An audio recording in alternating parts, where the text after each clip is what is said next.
Now on BBC World News, tough questions for people shaping the news this week. Hard Talk.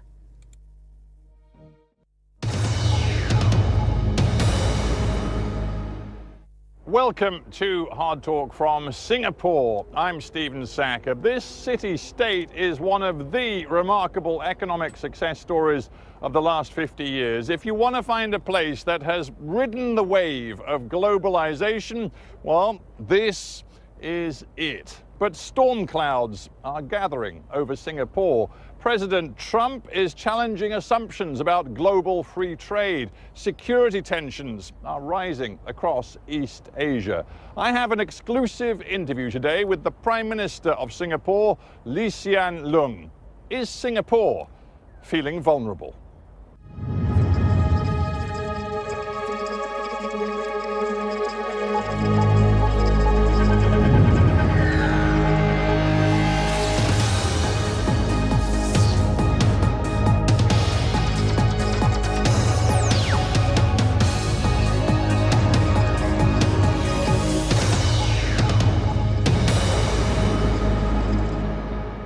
Prime Minister Hsien Loong, welcome to Hard Talk.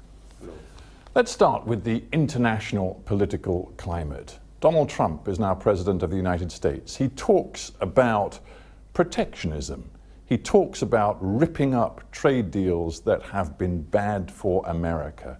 How dangerous is this new political climate for Singapore? We are watching it very carefully.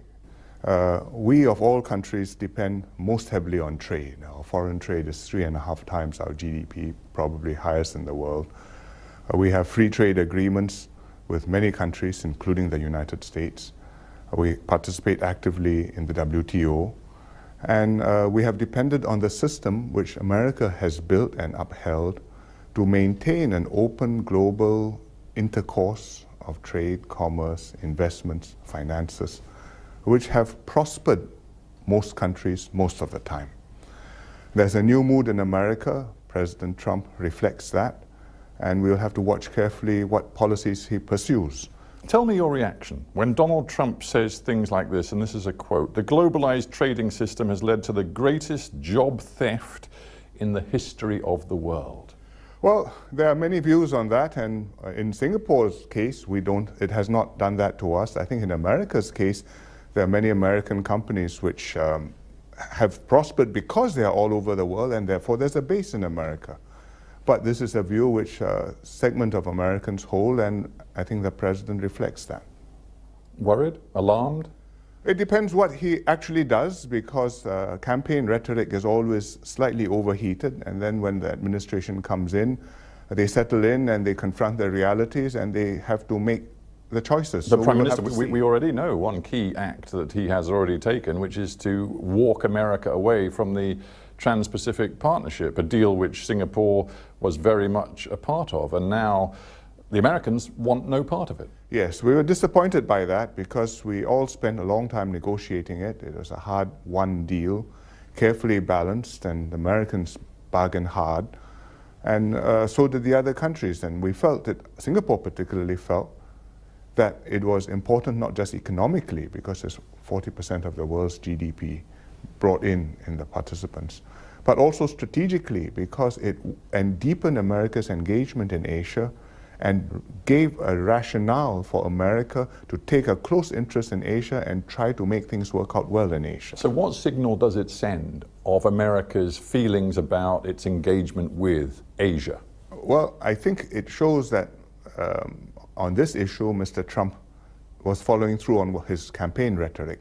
But I do not believe that the administration is planning to pull back from Asia or to pull back from the world. Well, I mean, on the contrary, they've said he wants a muscular engagement, and we'll have to see what that means. Well, let me quote to you your own words from Time magazine last autumn, actually just before Trump won the election, but it was clear that he stood a chance.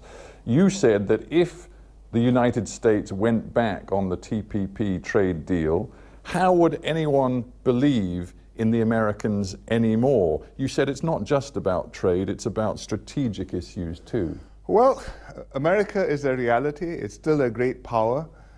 I think this has put a dent in the degree to which people can be confident of America's policies. But it has happened and we have to live with it. Just the last question on TPP.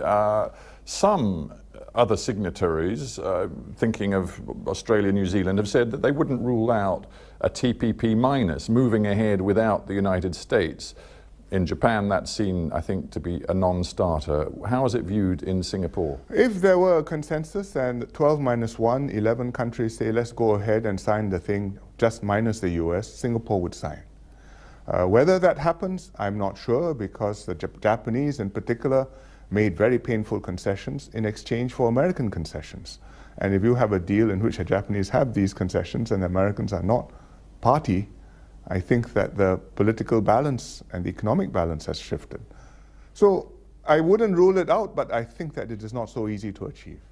We talk about uncertainty in Washington. You have to live with that right now. But there's also uncertainty in your relationship with Beijing. Singapore, going back to your father, has always sought strong relationships with both Washington and Beijing. Right now, I look at your relationship with Beijing, and it seems to me you've got some major problems, perhaps symbolized recently when the Chinese impounded for a short time some of your military vehicles because they'd been on exercise in Taiwan. How worried are you about your relationship with the Chinese? I wouldn't say that we have major problems. We've had some issues and some incidents.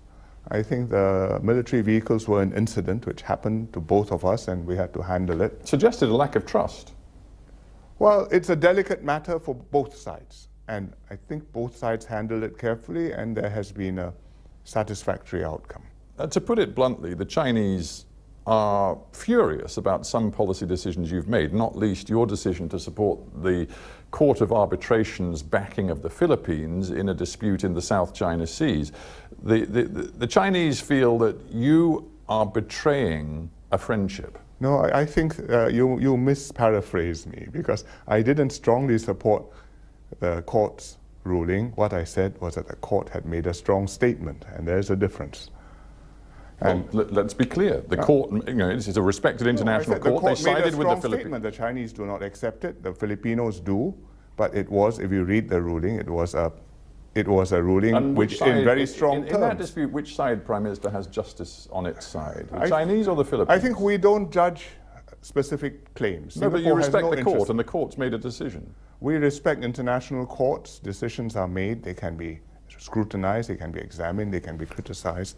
In Singapore's case, our interest is freedom of navigation, rule of international law, and also the cohesion of ASEAN and the relevance of ASEAN. Yeah, I suppose, you know, if I'm looking at this from the Beijing point of view, also your decision during the Obama administration period in 2015 to sign a deeper defense agreement with the Americans, and to the Chinese that looks like a statement of intent which works against their interests. We've had this relationship with the US for a long time. We buy a lot of military equipment from them. We train on quite a big scale in the United States. Our Air Force is there. And for now more than nearly 30 years, we have hosted American aircraft and ships in the region which pass through and stop in Singapore. And we think that it is the right thing for us to do, because we believe that American presence in the region is positive for the region, and the security presence is positive for the region. It's brought about stability, it's enabled countries to prosper and to compete peacefully.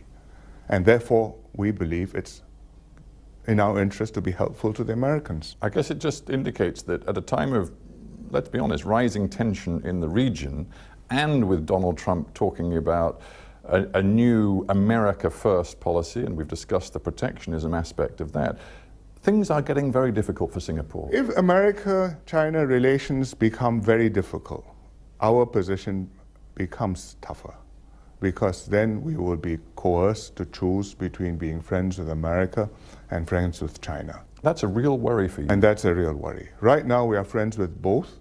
It's not that we don't have issues with either, but we are generally friends with both, and the relationships are in good working order. Reading the signs, do you believe that Beijing-Washington relations are in danger of deteriorating?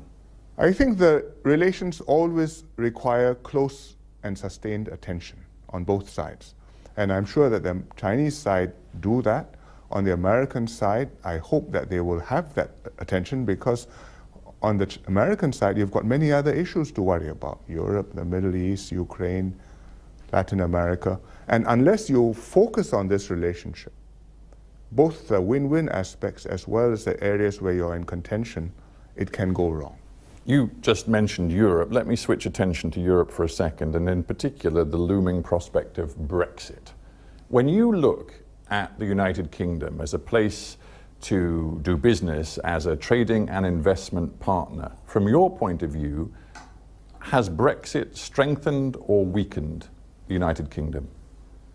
Well, we have no vote on this. From our point of view, we think that Brexit weakens the EU. We are not sure it strengthens the United Kingdom.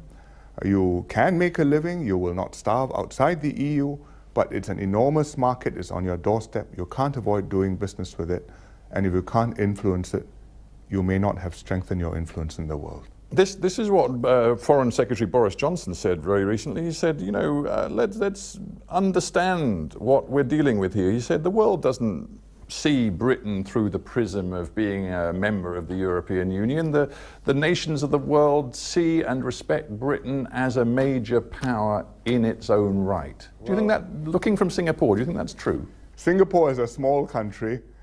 We also are trying to make our way in the world, and we find it useful and in fact essential that we are part of a regional group, ASEAN.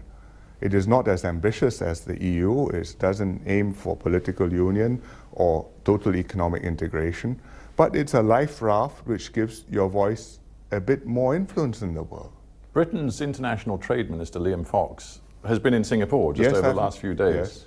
Yes. Did you meet him? Not this time. I've met him before. But I think he met your trade officials. Yes, he did. Britain now is very eager to begin work on very far-reaching bilateral trade deals, and obviously as an important trading nation in the world, they're looking at Singapore. Do you think Singapore is ready? Are you already in negotiation with them? We're not in negotiation, but we would be willing and happy to do that. And when Britain is ready, I think you have many countries with which you wish to do deals, starting with the United States.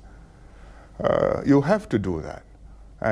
But the fact is, you are doing it on your own. There's an active debate in the UK about how these trade deals, bilateral deals, should be done and what values should be brought to bear. For example, opposition figures have said, look, if we are going out to countries around the world looking for preferential trade deals, we must not and cannot turn a blind eye to human rights issues, to abuses, violations, in the pursuit of sweetheart trade deals. Some have even mentioned Singapore. This is what Tim Farron, leader of the Liberal Democrats in the UK, said. He said, if we're to seek a deal with Singapore, Theresa May, the Prime Minister, must raise issues of freedom of expression and freedom of the press in any trade talks with Singapore. How do you respond to that? I don't see you being restrained in asking me any questions.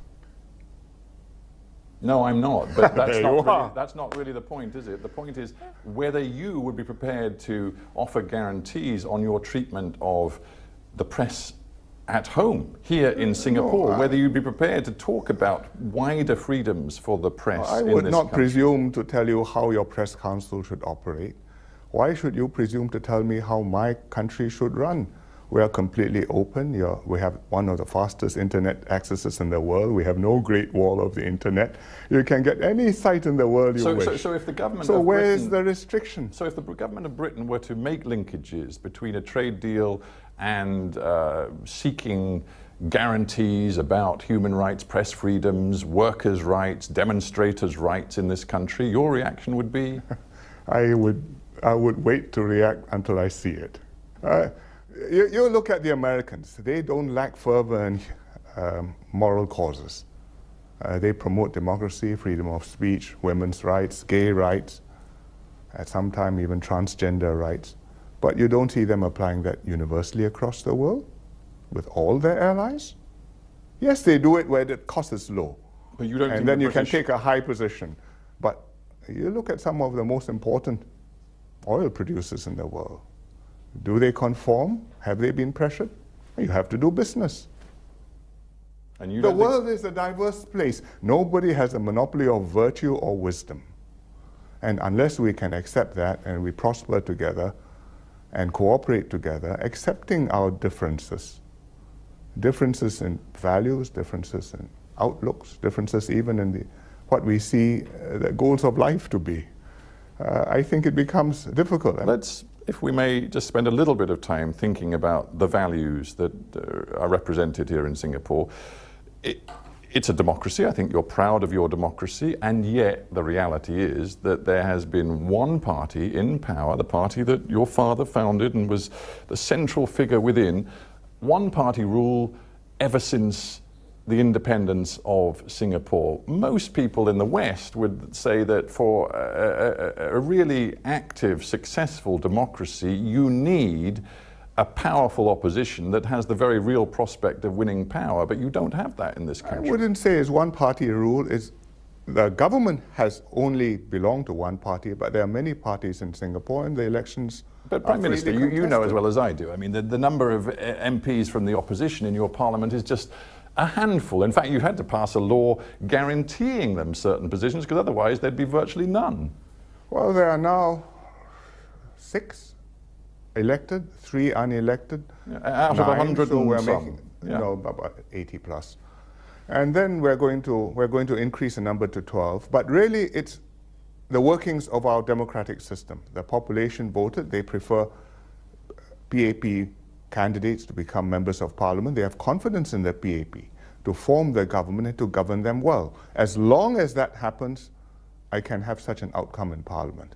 Once the government stops functioning, or for that matter, if I have a member of parliament who doesn't perform his duties and loses the confidence of his voters, and I field him again, the situation will change overnight.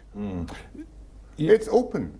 Well, your country is so open in terms of its economy, but so not open in some other ways. I mean, just because the voters have voted for me and my party doesn't mean we're not open. Yeah, but hang on a minute. I mean, just look at the realities. You've got an Internal Security Act which still allows people to be locked up without charge or trial. The only people we have locked up in the recent decades have been terrorists and Islamist extremists. Well, you've also actually taken legal action against teenage bloggers for things that they've written online. You've got Human Rights Watch saying Prime Minister Lee is imposing a mix of absolute political control and repression of dissenting voices that was the hallmark of his father. If it was such a miserable place, you wouldn't be interviewing me. You would be going down the streets and getting vox pop, and all sorts of people would be saying terrible things about the government, and some of them would have emigrated. But the fact is, Singaporeans are happy. They have chosen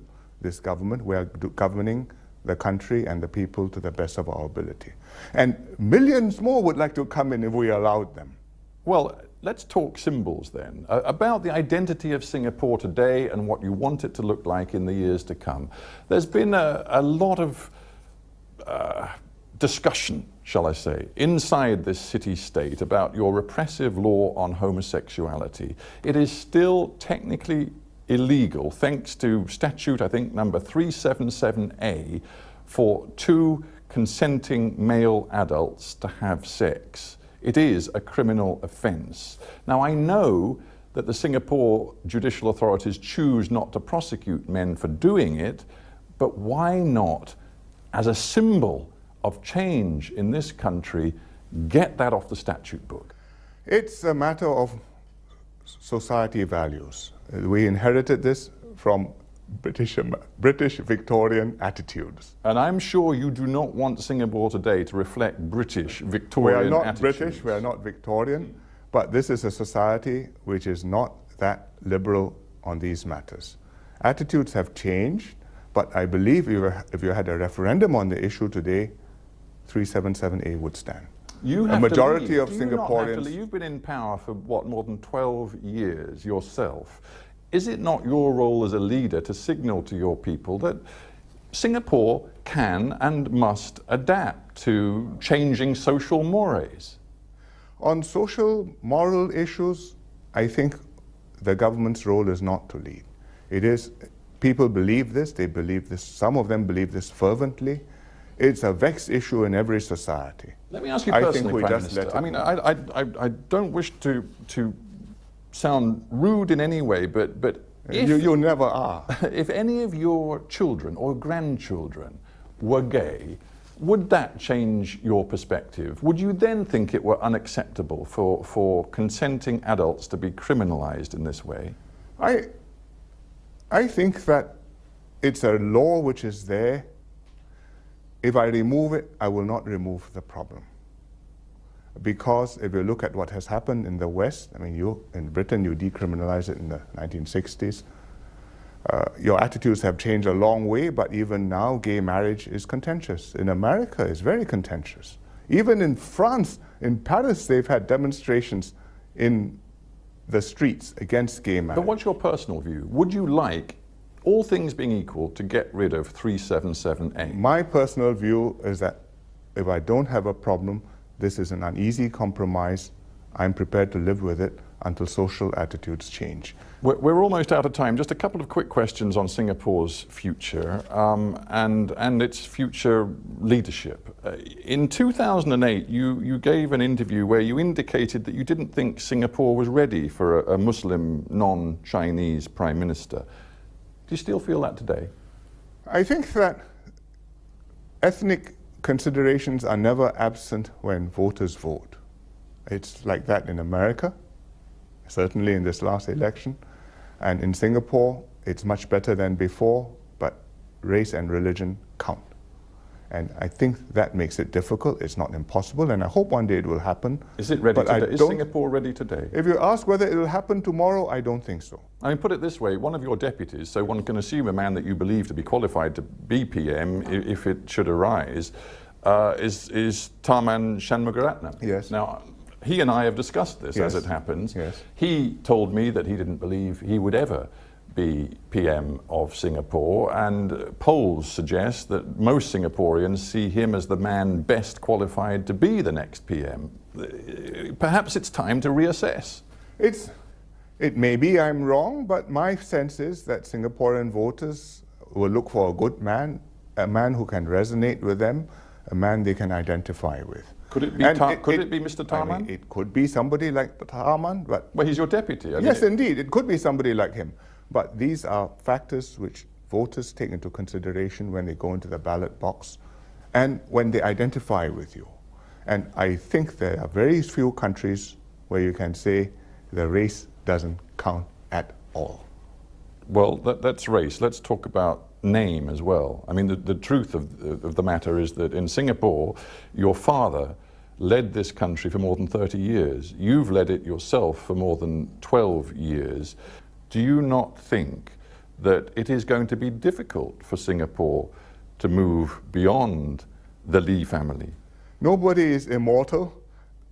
I will have to hand over as Prime Minister, and there will have to be a successor. And Prime Minister, again, it's a little personal, but you did have a health scare last year. 2 years ago. Yes, and I mean, you recovered, and we all understand that you're feeling well. Do you intend to go on and on? No, I don't. I've said that many times. So tell me about the succession. Your father always said organizing the succession is crucial. And I think you've said it too. So how is the succession going to work? It's the most difficult job. I've assembled a team of younger ministers. Some are about 50, some are in their 40s. And amongst them, they're able people. They have to work together. They have to build a team. They have to build the trust of Singaporeans. And amongst themselves, they must throw up and acknowledge and support a leader. Will you pick that leader? I cannot pick that leader. They have to decide whom they're going to work for. And if I pick the leader and they don't support him when they decide that they're off to become the curator of the Victoria and Albert Museum or something like that, well, that's the end of Singapore. Prime Minister Hsien, thank you so much for being on Hard Talk. Thank you very much.